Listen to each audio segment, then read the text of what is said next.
Is a God.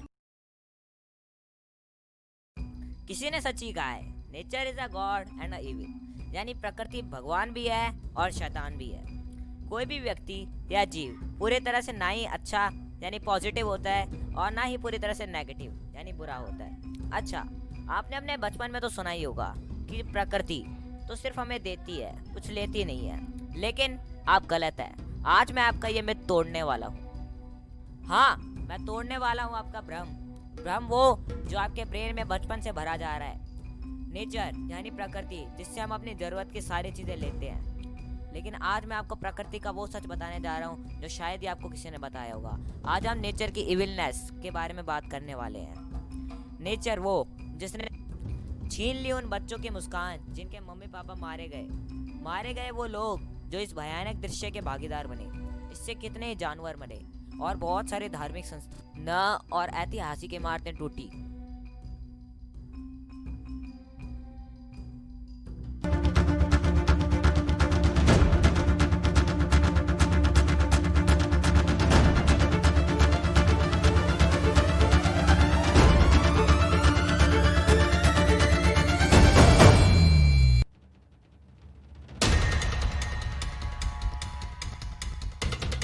ये मानव इतिहास का सबसे खतरनाक हादसा था जो ना ही किसी की गलती की वजह से हुआ था और ना ही किसी की साजिश थी।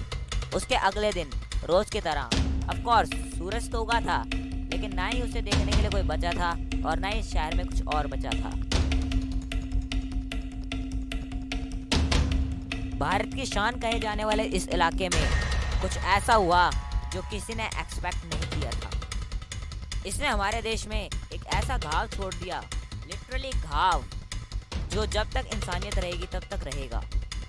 अच्छा, अगर मैं आपसे पूछूं कि कौन सबसे कम समय में सबसे ज़्यादा लोगों को मार सकता है, तो आप में से 99% लोगों के मन में या तो कोई शेर, कोई भालू या कोई और जानवर आएगा।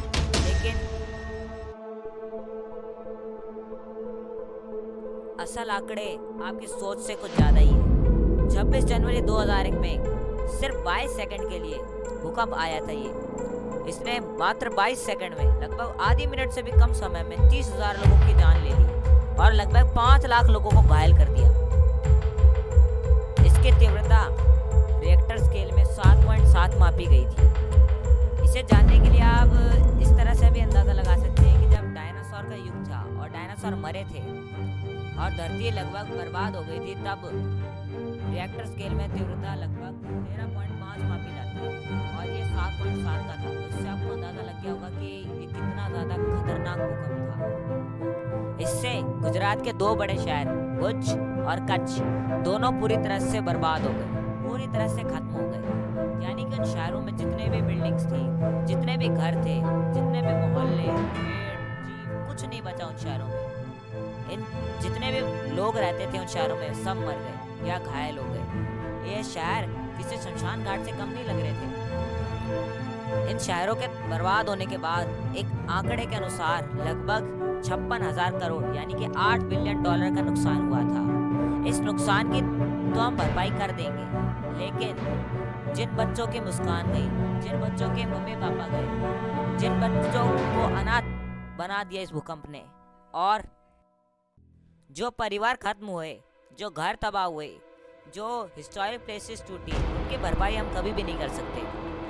भले नुकसान हुआ, पर इस नुकसान की भरपाई करने के लिए दुनिया भर से कई सारे देशों ने मदद का हाथ हमारे देश के सामने आगे बढ़ाया था और हमारी भारत सरकार ने भी इसका प्रभाव कम करने में अपना योगदान दिया था। अब मैं आपको कुछ आंकड़े दिखाऊंगा जिससे आपको अंदाज़ा लग जाएगा कि भारत सरकार ने लोगों को, वो लोग जिनके परिवार मारा गया और जिनका घर टूटा, उनकी मदद करने के लिए क्या क्या योगदान दिया था। इस हादसे में 3.5 लाख घर बर्बाद हुए पूरी तरह से, पर सिर्फ 2,13,000 घर ही सरकार ने ऐसे माने कि इन्हें दोबारा बनाने की ज़रूरत है। और इस हादसे के 2 साल बाद यानी कि 2003 तक इनमें से सिर्फ आधे घर यानी कि लगभग 1,10,000 घर ही सरकार द्वारा बनाए गए। बाकी आधे घरों को का क्या हुआ, इसका अब तक पता नहीं चला कि सरकार ने उन्हें बनाया या नहीं बनाया, क्योंकि सरकार ने इसके आंकड़े अब तक जारी नहीं किए।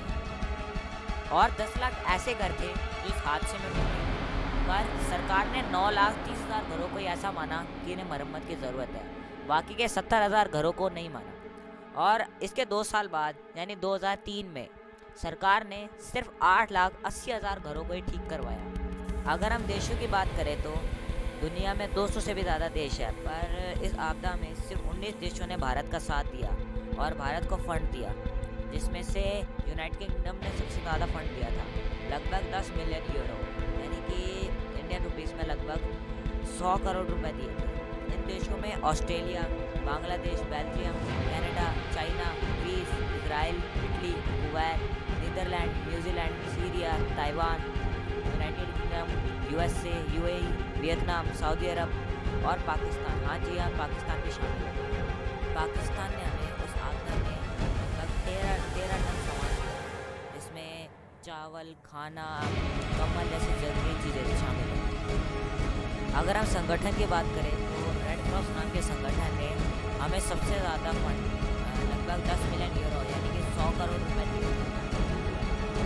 हर किसी घटना के याद में हमेशा हमारी परंपरा है कि कोई ना कोई स्मारक जरूर